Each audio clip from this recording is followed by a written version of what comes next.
సామెతల గ్రంథం 14వ అధ్యాయం 1వ వచనం. బాగా వినండి. జ్ఞానవంతురాలు తన ఇల్లుని కట్టుకొనును, మూర్ఖురాలు తన చేతులతో తన ఇంటిని పెరికి వేసుకొనును. అమ్మలారా, తల్లులారా, దేవుడు ఏం చెబుతున్నాడు తెలుసా? మీరు గాని జ్ఞానవంతురాళ్ళైతే ఇల్లుని కాపాడుకుంటారంట, ఇల్లుని కట్టుకుంటారంట, ఇల్లుని చక్కబెట్టుకుంటారంట. మీరు గాని మూర్ఖురాళ్ళైతే ఇల్లుని పెరికి వేసుకుంటారంట. జ్ఞానం అంటే యేసు క్రీస్తు. జ్ఞానవంతురాలు అంటే ఎవరు? క్రీస్తును ధరించుకున్న స్త్రీ. క్రీస్తుని ధరించుకుంటే భర్త విలువ తెలుస్తుంది, క్రీస్తుని ధరించుకుంటే పిల్లల విలువ తెలుస్తుంది, క్రీస్తుని ధరించుకుంటే తల్లిదండ్రుల విలువ తెలుస్తుంది, క్రీస్తుని ధరించుకుంటే అత్తమామ విలువ తెలుస్తుంది, క్రీస్తుని ధరించుకుంటే బంధుమిత్రులు విలువ చేస్తుంది, క్రీస్తుని ధరించుకుంటే చుట్టుపక్కల ఉన్న వారు విలువ తెలుస్తుంది. క్రీస్తుని ధరించుకుంటే జ్ఞానవంతురాలు ఇల్లుని కట్టుకుంటుంది. మూర్ఖురాలు ఏం చేసుకుంటుంది? పెరికి వేసుకుంటుంది.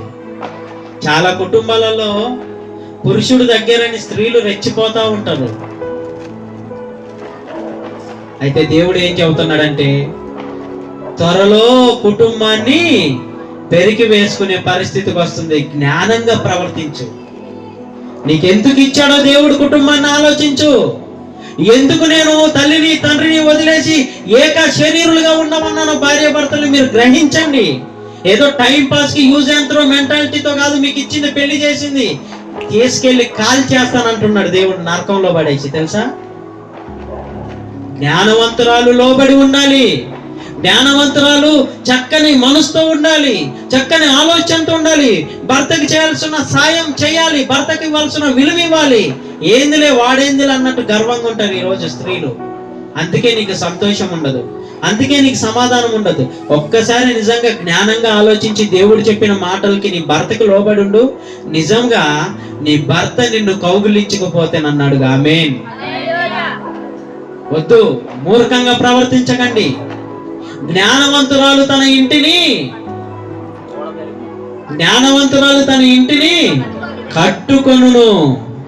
కడుతుందంట, చక్కగా నిర్మించుకుంటుందంట. అంటే కుటుంబం బాగుండాలంటే భార్య ఇప్పుడు ఎలా ఉండాలి? జ్ఞానము కలిగి ఉండాలి. అంటే యేసుక్రీస్తుని ధరించుకోవాలి అని చెప్పి అదే మరలా కిందికి వచ్చేసరికి పురుషులకి ఏం చెబుతున్నాడు చూడండి దేవుడు. సామెతల గ్రంథం 7వ అధ్యాయము 4వ వచనం. అది కదుగో, పురుషులైతే జ్ఞానముతో నీవు నాకు అక్కవనియు, తెలివితో నీవు నాకు చెల్లెవనియు చెప్పుము. ఏమంటున్నాడు? పురుషులారా, అన్నలారా, అన్నలారా, తమ్ముళ్ళారా, మీరు దయచేసి పొరపాటు పడకండి. దేవుడు నీకు ఎవరినైతే జతపరిచాలో వాళ్ళే నీకు బంగారం అనుకోవాలి. గాంధీజీ బ్రతికున్న రోజుల్లో ఒక ఛానల్ ఇంటర్వ్యూ చేసిందంట గాంధీని.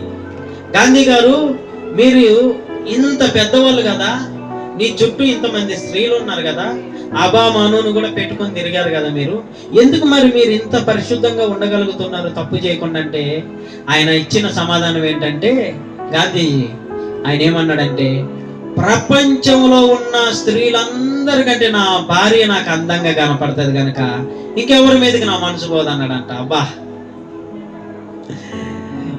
లోక జ్ఞానాన్ని తెలుసుకున్న గాంధీకి ఉన్న తెలివి లేదు, బైబిల్ జ్ఞానాన్ని తెలుసుకుంటున్న పురుషులకి ఈరోజు.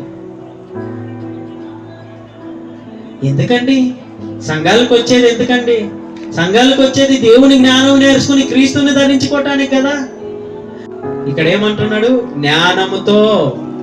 జ్ఞానముతో నువ్వు నాకు అక్కవని, నువ్వు నాకు చెల్లెవని మీరు మాట్లాడినంతకు మించి మీ మాట గాని పద్ధతి జారిందా?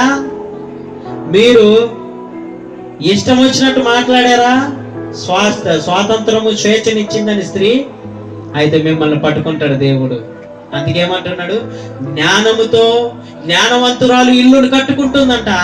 ఆ ఇల్లు నిలబడటానికి ప్రతి పురుషుడికి ఏ స్త్రీని చూసినా తన సొంత చెల్లి, తన సొంత అక్కలాగా కనపడితే భార్యని ప్రేమించుకోండి, ఇంకెవరి మీదకి మనసు పోద్ది చెప్పండి? పోతుందా? పోదు. ఎందుకంటే భార్య మీదే ఉంటుంది మనసు. ఎందుకంటే అందరు అక్కలు చెల్లెలుగానే కనపడుతుంటే ఎందుకు వెళ్తుంది? ఆ చెడు బుద్ధి పురుషులలో తీసివేసుకోవాలి. అందుకే దేవుడు ఎంత స్ట్రిక్ట్ చేశాడంటే, మీ మోహపు చూపుతో చూసినా అప్పుడే మీరు హృదయంలో వ్యభిచారం చేసిన వారు అవుతున్నారు కనుక మీరు జాగ్రత్త పడండి అంటున్నాడు. ఇంత మంచి పద్ధతులు దేవుడు నేర్పిస్తుంటే ఇక్కడికి రావడానికి ఇష్టపడరండి మనుషులు. ఇంత మంచి జ్ఞానం, క్రీస్తు యొక్క మాటలు, క్రీస్తు యొక్క జ్ఞానం మనకి తెలియజేయబడుతుంది. ఎందుకు తెలుసా? మనం పరిశుద్ధంగా ఉండాలి, మనం నీతిగా ఉండాలి, మనము అందరి ఎదుట ఘనంగా ఉండాలి, మనం అందరి ఎదుట మంచి పేరు సంపాదించుకోవాలి, మనం అందరి ఎదుట గొప్ప కీర్తిని తెచ్చుకోవాలి, మన తల మీద కిరీటం పెట్టే అంత విలువ మనకి ఇవ్వాలి మన బంధుమిత్రులు, మన చుట్టుపక్కల వాళ్ళంటే ఇదిగో ఈ యేసుక్రీస్తుని ధరించుకుని మన బాధ్యతలు తెలుసుకుని బ్రతకమంటున్నాడు దేవుడు. ఆమేన్.